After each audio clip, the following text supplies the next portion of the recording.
Honor Magic 6 Pro এই mobile China মার্কেটে release করিয়া ডেম হয়ে গেছে। কারণ কিটা এটা আমরা দেশে রিলিজ করতে নাইনি, আর যদি রিলিজ করুন তে এটা হবে করতা। কারণ খুব ভালো একটা মোবাইল, খুব সুন্দর একটা মোবাইল কেনার ইচ্ছা আসলো। মোবাইল আপনারা সামনে দেখতে পাইতরা। আপনারা হয়তো এই মোবাইলের ফ্যাসিলিটি এখনো জানতে পারছেন। আমি আপনারারে এই মোবাইলের ফ্যাসিলিটি দেখাইমু। আর এই মোবাইল আমরা দেশে আওয়ার পরে তার প্রাইস কত হইব।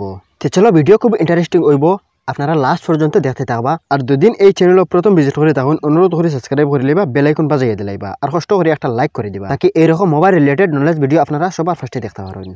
তো মোবাইলে দেবো হয়েছে 6.8 ইঞ্চি সুপার OLED ডিসপ্লে, আর এটা 2K রেজলিউশনের ডিসপ্লে দেবো হয়েছে।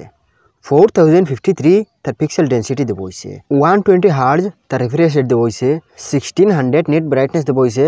মনে করো নর্মাল মোবাইল আউটডোরে নেওয়ার পরে সানলাইট থাকা অবস্থায় কোনো কিছু এই ডিসপ্লের মধ্যে দেখতে অসুবিধা হয়, তো এই মোবাইলও এই অসুবিধাটা দেখতে পাইতে নাই। আর 10+ HDR সাপোর্ট দেবো হয়েছে। ভিডিও বগেরা একদম বালা কালারিং দেখতে পাইবা। আর হ্যাঁ, এই মোবাইল IP68 রাইটিং দেবো হয়েছে। মনে করো এই মোবাইল ফানিত পড়ে গেছে গিয়া, কিন্তু ফানিত ফলার পরে এটার ভিতরে কোনো ফানি ঢুকিত নাই, বা মনে করো এমনি মোবাইল ধুলাবালি ঢুকি যায়, এটার ধুলাবালি ঢুকতো নাই। আর 50MP প্রাইমারি ক্যামেরা দেবো হয়েছে। 50MP 2.0 আলট্রা ক্যামেরা দেবো হয়েছে। 108MP তার পেরিস্কোপ ক্যামেরা দেবো হয়েছে। আর ফ্রন্টের দিকে 50MP 2.0 তার ফ্রন্ট ক্যামেরা দেবো হয়েছে। তো ক্যামেরার ফ্যাসিলিটিও একদম ভালো দেখতে পাইবা, কারণ এই মোবাইলও 180MP তার পেরিস্কোপ ক্যামেরা দেবো হয়েছে।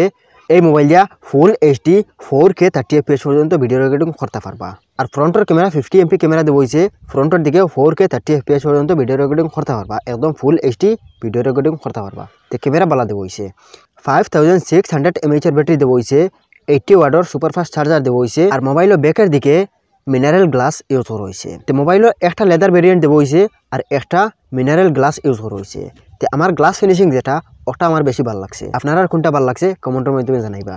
তো Qualcomm Snapdragon 8 Gen 3 processor use করা হয়েছে, আর এটা অক্টাস কোর 3.3 গিগা, আর 4 nanometer এই প্রসেসর বেস করা হয়েছে। আরডিনো 750 ইউজ করা হয়েছে। তো প্রসেসরও একদম ভালো কোয়ালিটির প্রসেসর দেখতে পাইবা। এটা 2023 নয়া চিপস ইউজ করা হয়েছে। আর এই মোবাইলটা গেমের বাবদে কোনো চিন্তা করবা না, কারণ গেম একদম ফাটাফাটি গেম করতে পারবা।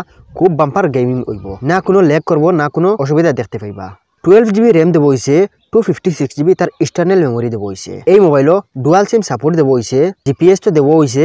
NFC সাপোর্ট দেবো হয়েছে। B5.3 তার ব্লুটুথ ভার্জন দেবো হয়েছে। আর ম্যাজিক UI দেবো হয়েছে, যেটা Android 14ও সাপোর্ট করা হয়। তো এখন কইবা এই মোবাইল রিলিজ হইব কবে।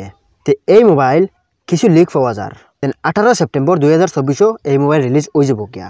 তারপরে মোবাইল রিলিজ করার টাইমে মোবাইল কোম্পানি কিছু চেঞ্জেস করিয়া থাকে, রিলিজ ডেটটা কিছু চেঞ্জ করিলায়। আর যাই হোক, দেখা যাওক এই ডেটও রিলিজ করা হয়নি। তো এই মোবাইল আমরা দেশে রিলিজ করার পরে এই মোবাইলের প্রাইস কত হইব। এই মোবাইলের প্রাইস ফিলহাল দেবো হয়েছে 51,999 টাকা। আর যদি আইতে আইতে কোনো ট্যাক্স ব্যাক্স খাটিয়া বেশি হয়ে যায়, তাহলে এটা পরে দেখবা। তো আপনারা মতামত কীরকম, এই মোবাইল আমরা দেশে ঢুকতে ঢুকতে কত টাকা তার প্রাইস হয়ে যাব গিয়া কমেন্টের মাধ্যমে জানাই। ভিডিও ভালো লাগলে লাইক, শেয়ার এবং সাবস্ক্রাইব করতে ভুলবা না।